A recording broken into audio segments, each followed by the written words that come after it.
Ladies and gentlemen, what's going on, everybody? This is Joseph Conlon coming to you with your AEW Dynamite review on Wednesday, November 11th, 2020. Tonight was a big night for AEW. It was their post-Full Gear edition of Dynamite.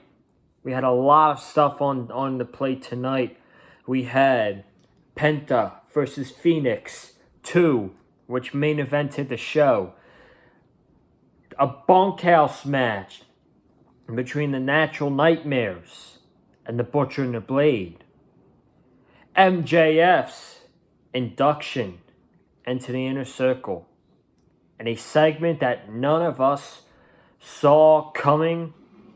And it's pretty controversial. So I can't wait to talk about all of this tonight here on the Big Fight Field channel for your AEW Dynamite review. Before you get started, AEW, man, they are just absolutely on fire. They're on fire with this month of November going on right now. You got last week's show before Full Gear, which I thought was fantastic. You had the pay-per-view on Saturday night, which was their best pay-per-view of the year, without a doubt, in my opinion, in Full Gear. And then last night, which we will talk about for a little bit, last night we had the Part 1 special video for AEW Games. Now, what they said in this video, it was featured by Kenny Omega, Aubrey Edwards, Britt Baker, and Cody Rhodes. They're coming out with an AEW game. There are 3 different types of games. You got the console game, you got a mobile game, which is kind of like a WWE Supercard, but I'm not sure how it is. I think that'll be out next year. And then there is a casino double or nothing game, which I believe will be out by the end of the year.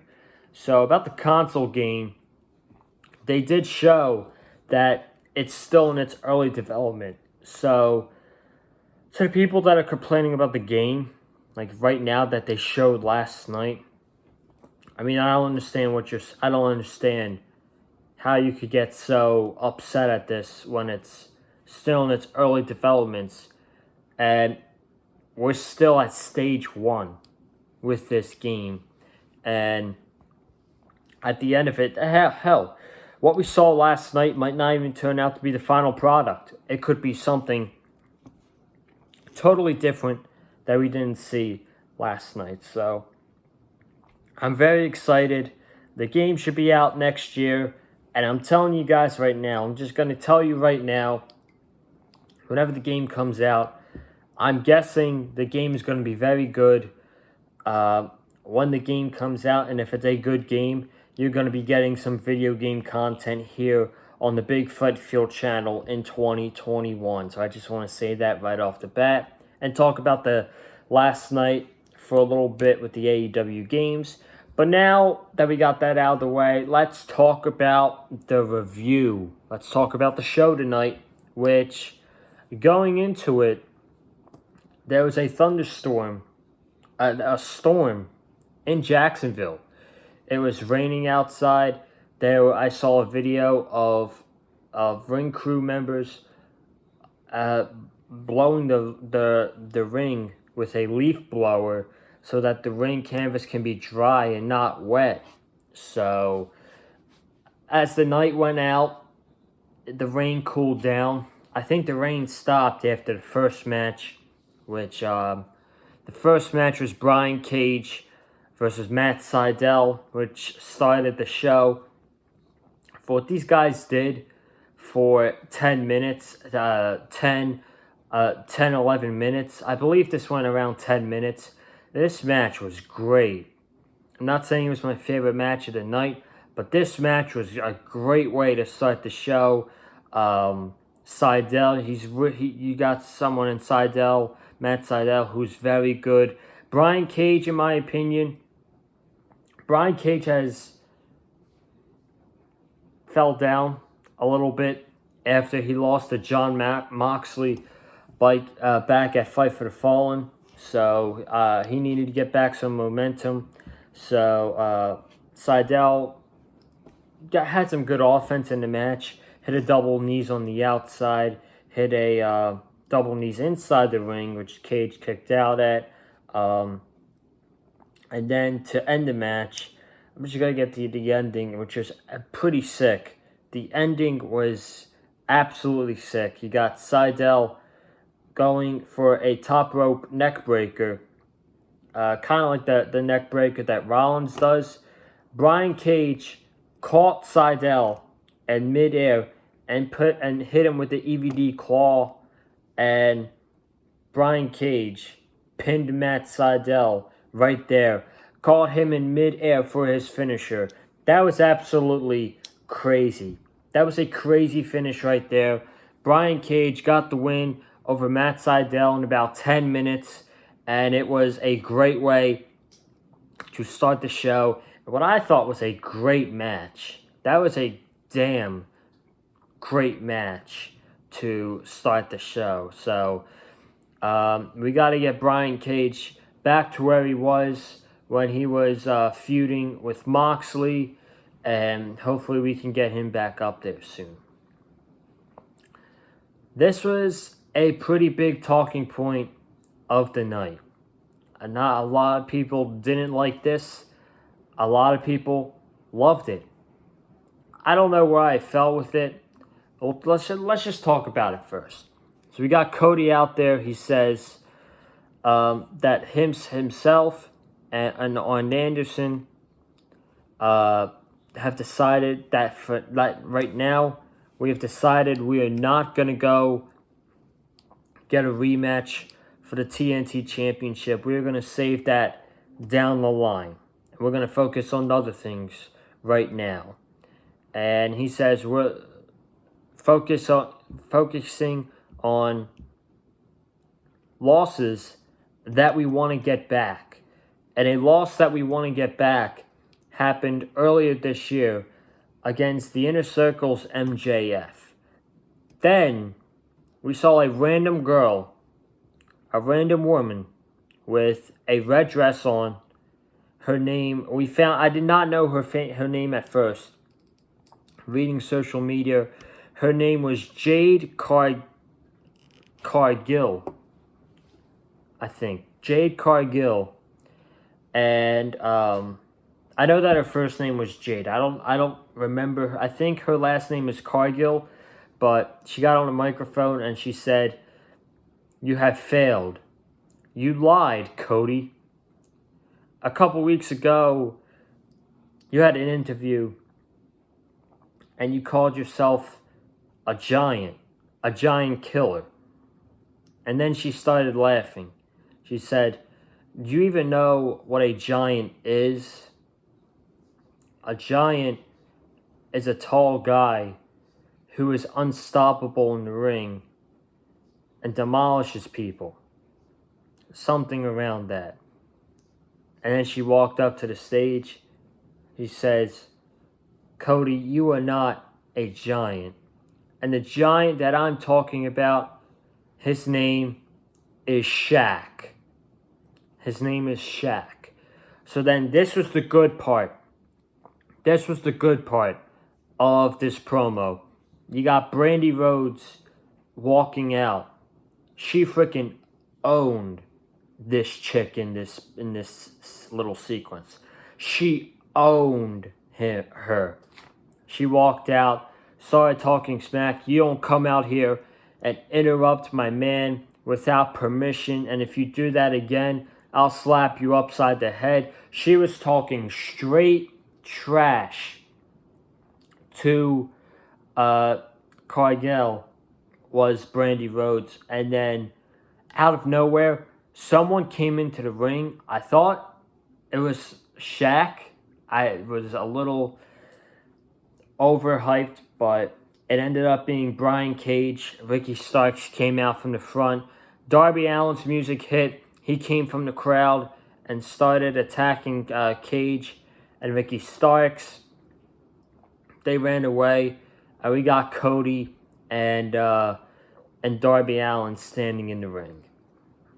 So this segment, I didn't really know how to react to it at first, but then I was kind of like, okay, like the Brandy Rhodes stuff, I thought that was fantastic. She came out and cut that amazing promo. I thought that was fantastic. But the giant that Jade Cargill was talking about was Shaq. And there were rumors of Shaq a couple months ago. There were rumors of Shaq having a potential match in AEW against Cody. And then if you guys didn't see this week's episode of BTE, Shaq was on BTE. He was actually backstage at the Full Gear pay-per-view, if you guys did not know that. And to me, this is very similar to the Pat McAfee situation. When Pat McAfee came in and he had his match against Adam Cole, I gave Pat McAfee a chance. And he came in, he was cutting fire promos. The match was great. And then that's the only match he had. So this is but he's back now. He's obviously in a stable with Oni Loik and Danny Burch and Pete Dunne. But to me, this is very similar to the Pat McAfee situation over on NXT. With this situation with Shaq, I'm going to give it a chance. A lot of people might not agree with me. See, some people will agree with me. But I will give it a chance if we eventually get a match between Shaq and Cody, whenever. Probably at the next pay-per-view. But I will give it a chance. And I'm telling you right now, I'll give it a chance, but I only want Shaq to have this one match. Just one match, and that's it. That's it. You're done. So long. Back to the NBA pregame with Kenny the Jet Smith. So then we go from that to the bunkhouse match between the Natural Nightmares, Dustin Rhodes and QT Marshall, versus the Butcher and the Blade.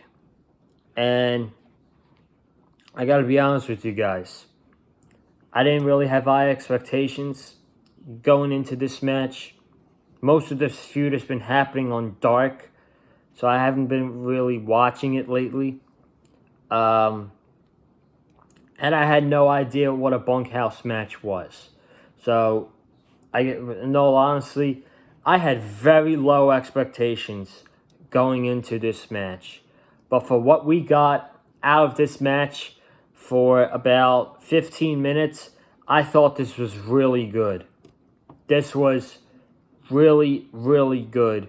I don't think it was better than the Young Bucks Butcher and Blade Falls Count Anywhere match back in July. I don't think it was better than the parking lot brawl between Best Friends and Proud and Powerful. I don't think it was better than those matches, but this was really good for what it was, and it ended the feud between these two teams. There was hay all over the side of the ring with a ladder and tables and chairs. This was just a bloody mess, very violent.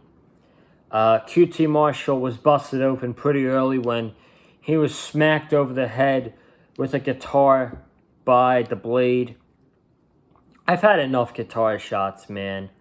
Seriously, I've had enough guitar shots because we've already seen this with Jeff Hardy and Elias. Like every week they're smacking each other with a guitar. Now I gotta see the Blade smack QT Marshall with a guitar. I mean, enough is enough with the guitars, man. Come on. So, that happened. So, QT was busted pretty early. And then the Bunny handcuffed Dustin Rhodes onto the turnbuckle pad. So they're beating down QT. They got a steel chair. Dustin gets out the handcuff. He gets out. He's brawling on the outside with the Butcher. They go up top to the stage. And the Butcher knocks down the side, like a side barricade. Dustin gives him a right. And he hits him. He hits him with a bulldog on this big gigantic box. So you got QT and you got the Blade in the ring and they're going at it. QT sets up a ladder, hits a huge elbow drop to the Blade, and the Blade was bleeding like worse than QT was. I don't remember how the Blade started to bleed there, but I don't know, man. That was pretty out of nowhere, random. But QT hit a elbow drop on the Blade, and the Blade barely kicked out after two. Barely. That was a very close near fall. Then the Butcher got in the ring. He threw Dustin out.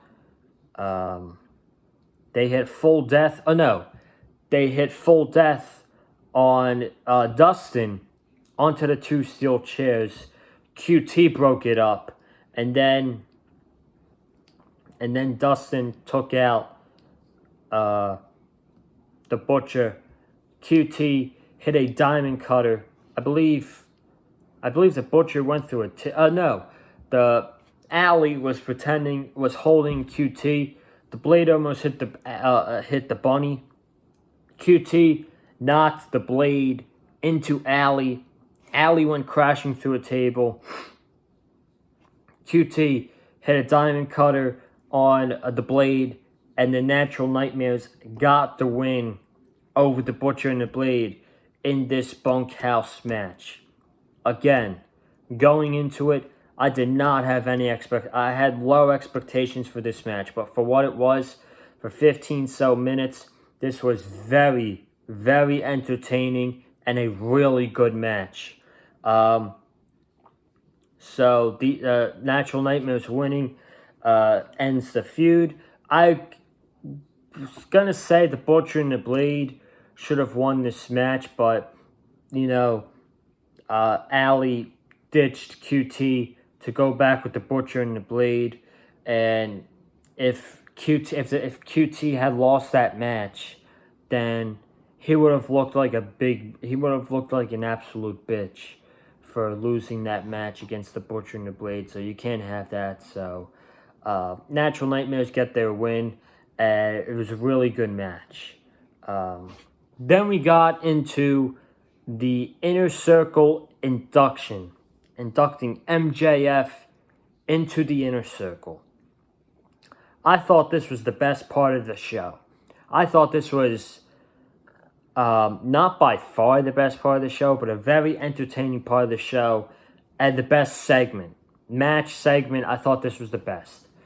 So you got Jericho out there. He introduces Hager, Santana, and Ortiz. He then introduces the newest member of the Inner Circle, MJF. Excuse me. Had to catch myself for a breath there momentarily. So, MJF, he got on the microphone. He started to tear up. He got emotional. The crowd was booing. MJF, and he said, I gotta take a moment here.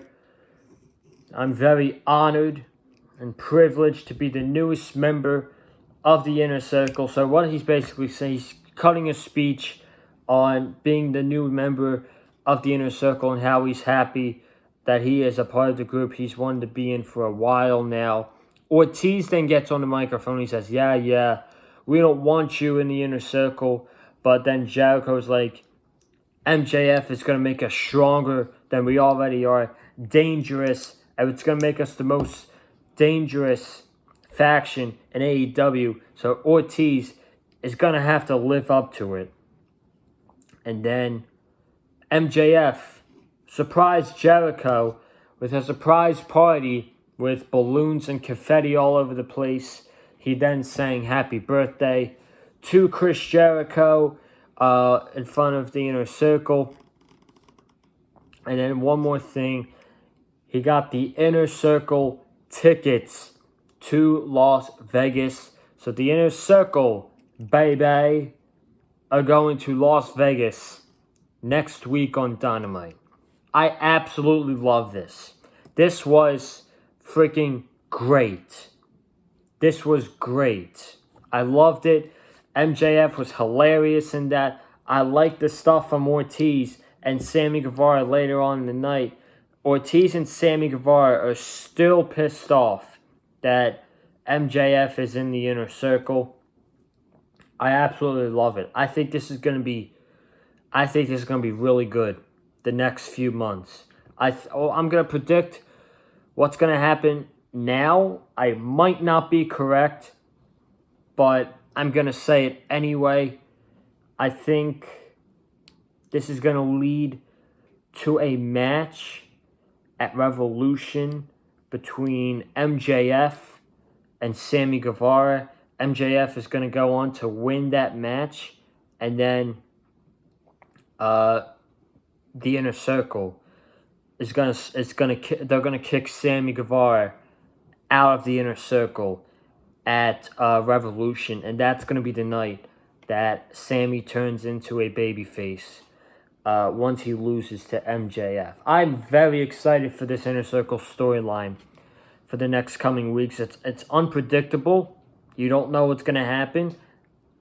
What I just said might or might not happen. I'm not sure, but I'm definitely intrigued, man. I think MJF is gonna pick them off. He's gonna play with their minds one by one. He's gonna start with Sammy Guevara. He's gonna then go with Santana and Ortiz, and then eventually, he's gonna kick Chris Jericho out of his own group and take leadership of the Inner Circle. I'm very excited for this future storyline between MJF and the Inner Circle. So I'm very excited for that. I thought that was the best part of the show. Best part of the show was the Inner Circle induction. Back to the action. We got Shawn Spears against Scorpio Sky. Was supposed to happen last week, but Scorpio Sky was in contact with somebody who tested positive. So now we got it this week. Not a bad match. Solid match. But like after the Inner Circle induction and the bunkhouse match, everything before that, this felt like the come down match of the night to make people relax. The match wasn't bad at all, but it just felt like, alright, this is another thing on the show, and it's gonna be there to calm people down, and it was good. It was a good match. Shawn Spears cheated at the end with Tully Blanchard, put a slug in his glove to hit Scorpio Sky open-handed, and he got the win. So my guess there is that this feud is going to be continuing between Shawn Spears and Scorpio Sky, and they're going to need challengers for Darby Allin and a TNT Championship coming up. So Shawn Spears seems like a perfect candidate to be a contender for Darby Allin and the TNT Championship. He's 16-2. Not a lot of people know that. He was 15-2 going into tonight. He is 16-2 in his record this year in 2020. That's pretty damn good stuff right there from Shawn Spears. So I can definitely see him being in the TNT Championship title picture for Darby Allin, whether that's in the coming weeks or at Revolution. We'll have to see. So I'm excited for that. We then got women's match, Tay Conti versus Red Velvet. This match went about 9 minutes. I thought it was a solid match. I am a big fan of Red Velvet. I really am. When I get a chance to watch her on Dark, before I even talk about that, JR did confirm that she did sign to AEW, and she's going to be a big-time player in the women's division. So I'm happy to see that she signed with AEW because, yeah, I'm a big fan of Red Velvet. From what I've been seeing on Dark when I get a chance to watch it, and in this match tonight, I'm a fan of her, man. And you know, she's a little green, which it's fine right now. She's in her early stages of her career in AEW. You got to build her up. Maybe make Brandy Rhodes as her manager. That would be pretty good for her, and it'd be something good for Brandy to do. I don't really think that Brandy needs to be with the Natural Nightmares, and she needs to be with Red Velvet and build her up, establish her, and then, hey man, 3 or 4 years when the time is right and she's ready, she could be a women's champion, I think. She's very good. Tay Conti's good too, but Red Velvet was very good. Tay Conti, in my opinion, she won this match. Yeah, the match was solid. Tay Conti was moving a little bit slow, in my opinion. I don't know if you guys recognize that, but she looked a little bit slow in the ring, and at some point she looked lost.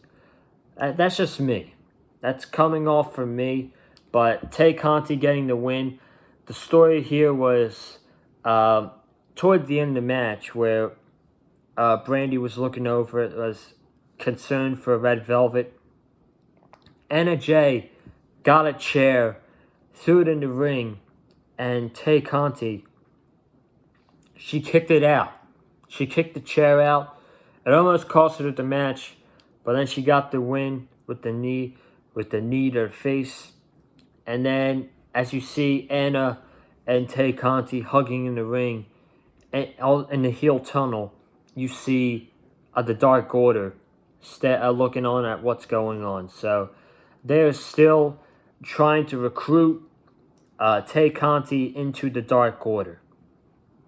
So we'll have to see how that goes down the line. And then before we get to the main event, we got a couple of announcements for next week's show, which we're getting a tag team match between the Young Bucks against a tag team called Top Flight, which I'm pretty sure AEW is and management, Tony Khan, is a big fan of Top Flight.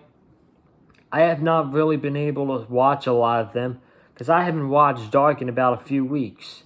So, unless they're on Dark this coming week, Wednesday night will be the first time I get to see, this team in a match. So I'm very excited for that match. It's non-title, I believe, too.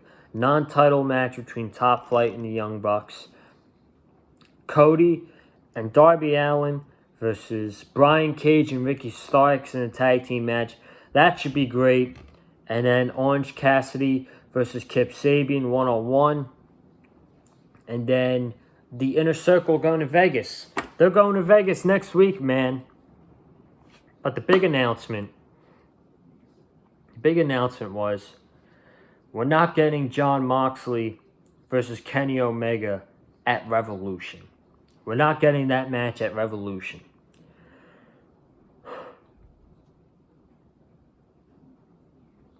Sorry. We're actually getting that match December 2nd. Which at first I was surprised by, but now looking back on it, I'm not surprised by it at all. December 2nd, we're getting Kenny Omega and Jon Moxley for the AEW World Championship. Why are we getting Omega versus Moxley for the World Championship now and not at Revolution? If you guys forgot, Jon Moxley is still the IWGP United States Champion for New Japan. Wrestle Kingdom is right around the corner. And I haven't been watching a lot of New Japan, but I've been keeping up with it. Supposedly, Kenta is the number one contender for the IWGP United States Championship, and he's supposed to be getting a U.S. Championship match at Wrestle Kingdom. So what I'm thinking is AEW doesn't want Moxley to lose a match before Revolution because that wouldn't look good. That wouldn't look good for Jon Moxley to lose at Wrestle Kingdom, fly back to the States, and then lose the championship to Kenny Omega. So what I'm guessing is going to happen is Moxley loses the championship on December 2nd. He's got to quarantine for 2 weeks so that he could fly out to Japan for Wrestle Kingdom. And then at Wrestle Kingdom, he's going to drop the U.S. Championship to Kenta, and then he'll be back in the States. So that's what's going to happen. That's the whole situation with Jon Moxley. I'm just saying this. December 2nd, World Championship. They were calling this the biggest match of AEW Dynamite history. I have to agree. This was a match that main evented a pay-per-view last year. This match main evented a pay-per-view. If you were giving us Jon Moxley versus Kenny Omega for the World Championship on free television, you better make that match at least 30 minutes, and you got to make it commercial free. Make that match commercial free. Please. I'm just praying, I'm just begging you. Me and all wrestling fans want to see that match commercial free. So, that's that. Main event. We got Rey Fenix versus Penta El Zero M. Part 2. As an in-ring aspect, I think the first match was better. This match was more of a storytelling match. This match was really good, but this match, they were more telling a story than they were, pulling off cool moves and all that stuff like they did in the tournament. Tonight was a story. The story of this match was the way Eddie Kingston has been treating the Lucha Brothers. He's letting them fight. Let them fight their matches. They're brothers. Brothers always fight. Eddie Kingston saying all this stuff on commentary. You got the Lucha Brothers out here ripping. They're ripping each other's masks off.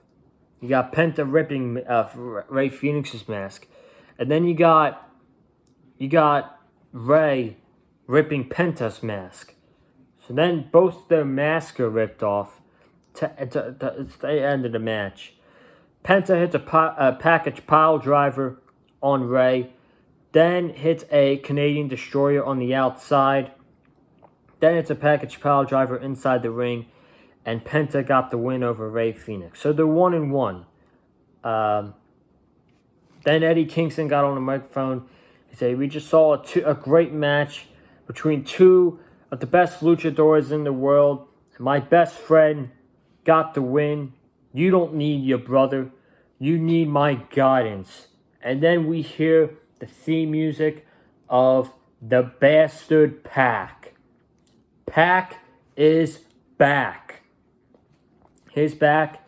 He said, "Eddie, do you think I was going to go away forever? You have made a big mistake." So he got in the ring and he confronted Eddie Kingston. Officials came down. They were trying to break this up. PAC was trying to attack Eddie Kingston. And the feud is set, man. We're getting the feud between PAC and Eddie Kingston. And we're getting a match next week between PAC and The Blade. So that should be very good. This was the only thing that made sense for PAC to come back and do. Was a program with Eddie Kingston, and it makes a lot of sense. This makes so much sense. Before the pandemic started and PAC was winning AEW, he started this faction, the Death Triangle, and the Death Triangle, and they were gonna take over AEW, Penta, Phoenix, and PAC. Then PAC went away for 8 months. Eddie Kingston now has them, and they're fighting. They're fighting and trying to killing each other. So this story is about the way Eddie Kingston is treating the Lucha Brothers, and PAC is gonna get Penta and Phoenix back to his side. And I think at the end of this, you're still gonna have Eddie Kingston with the Butcher and the Blade. So we might get a one-on-one match between PAC and Kingston. We could also get a 6-man between between Death Triangle versus the Butcher, Blade, and Eddie Kingston. So there's a lot of possibilities that could happen, man. I'm excited. This is a program that I think this program's gonna rule, man. It's gonna rule. I'm excited. This was a really good episode of Dynamite tonight. For a post show of Full Gear, this was really good. Really good show tonight from AEW. So that's gonna wrap it up here on the channel. I want to thank each and every single one of you who tuned in to the review tonight. Make sure you subscribe to the channel. We're just 2 subs away. 2 subs to 240. So if you could get me to 240 subs, I would appreciate that a lot. Comment down below. I want to know what you guys thought of tonight's episode of AEW Dynamite. Leave your comments down below. Hit that like button if you like what I had to say in this review tonight. Follow me on Twitter at Colin_Joseph. And guys, I will see you tomorrow for your NXT review right here on the Big Fight Field channel. Have a good night and stay safe.